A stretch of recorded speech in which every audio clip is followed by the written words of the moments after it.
teman-teman semua, selamat datang di podcast Suara Anak Negeri. Di sini kita akan ngobrol santai tentang isu-isu pendidikan dari sudut pandang kita generasi muda. Tema kali ini penting banget, pendidikan anak Indonesia di era digital. Hari ini saya nggak sendirian, ada 4 teman keren yang bakal sharing pengalaman mereka. Pertama, ada Sinta yang fokus banget di akademik. Hai Sinta.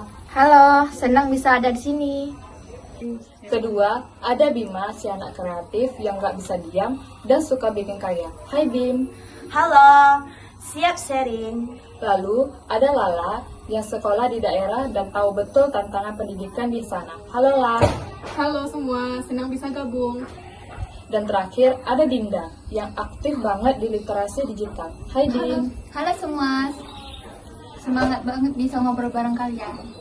Oke, sebelum mulai, coba cepat aja ya. Kalau dengar kata pendidikan digital, apa kata pertama kali yang muncul di kepala kalian? Kesempatan, kreativitas. Wah, menarik banget. Yuk kita gali lebih dalam. Kalian kan anak akademis. Menurut kalian, gimana kondisi pendidikan kita sekarang? Menurut aku, pendidikan Indonesia masih belum merata. Ada sekolah yang fasilitasnya canggih banget, tapi banyak juga yang masih serba terbatas. Kalau aku lihat sekolah masih kurang memberi ruang buat kreativitas. Anak yang jago seni atau desain sering dianggap nomor 2 dibanding akademis. Aku di daerah mengalami sendiri, internet suka mati, buku terbatas, guru nggak banyak, jadi kita harus berusaha ekstra. Dan kalau bicara era digital, masih banyak yang salah kaprah. Banyak siswa pakai internet cuma buat hiburan. Belum banyak yang benar-benar memanfaatkan untuk belajar. Jadi jelas ya, kondisi pendidikan kita masih penuh dengan PR. Ada yang maju banget, ada juga yang masih harus berjuang. Kalau ngomongin digital, pasti erat banget sama gadget. Menurut kalian, apa tantangan terbesarnya? Kalau aku distraksi niat belajar, malah sharing TikTok. Betul, tapi di sisi lain aku juga terbantu banget. Misalnya untuk cari materi ujian, tinggal buka YouTube atau e-box. Kalau di daerah, masalahnya bukan distrak, tapi akses. Banyak teman nggak punya gadget bagus, bahkan pinjam HP orang tua buat belajar. Makanya literasi digital penting banget.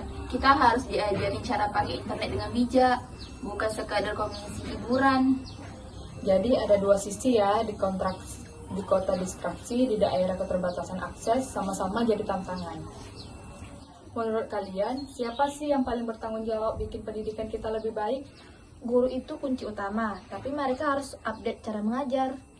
Orang tua juga, kalau anak suka seni atau teknologi, ya didukung, jangan dipaksa ikut standar lama. Di daerah, orang tua kadang kurang paham pentingnya pendidikan digital, jadi perlu sosialisasi biar mereka ikut mendukung. Dan jangan lupa siswa sendiri. Kita nggak bisa cuma nunggu, harus aktif cari ilmu dan belajar mandiri. Setuju. Jadi sebenarnya ini tanggung jawab bareng-bareng ya, guru, orang tua, dan siswa. Sekarang coba bayangin 10 tahun lagi. Pendidikan Indonesia idealnya kayak gimana menurut kalian? Semoga penilaian nggak cuma soal angka, tapi juga minat dan proses. Aku ingin sekolah, kasih ruang lebih buat seni, olahraga, dan karya kreatif. Harapan aku, anak-anak di desa punya kesempatan sama dengan anak kota. Internet lancar, guru cukup, fasilitas lengkap. Kalau aku, semua anak punya literasi digital bagus. Jadi teknologi dipakai umum untuk masa depan, bukan sekadar hiburan. Kalau bisa kasih tahu inovasi aja yang paling penting, apa itu? Platform belajar gratis untuk semua anak. Labor kreatif di tiap sekolah. Internet merata sampai desa. Program literasi digital wajib di sekolah. Wah, idenya keren-keren. Semoga bisa jadi kenyataan ya. Kalau aku simpulkan dari obrolan kita hari ini, pendidikan Indonesia masih banyak tantangan, terutama soal akses dan pemanfaatan teknologi. Tapi kita juga punya banyak harapan dari ruang kreatif, literasi digital, sampai akses yang merata. Yang jelas, pendidikan di era digital ini butuh kolaborasi guru, orang tua, siswa, bahkan pemerintah harus bareng-bareng. Dan kita sebagai anak negeri punya suara, punya mimpi, dan bisa berperan dalam perubahan itu. Terima kasih buat Sinta, Bima, Lala, dan Dinda yang sudah sharing hari ini. Dan terima kasih juga buat teman-teman pendengar. Sampai ketemu lagi di podcast Suara Anak Negeri episode berikutnya. Dadah. Dadah. Dadah. Tengok kamera, semua tengok kamera. Halo teman-teman semua, selamat datang. Pertama, ada Sinta yang fokus banget di akademik. Hai Sinta.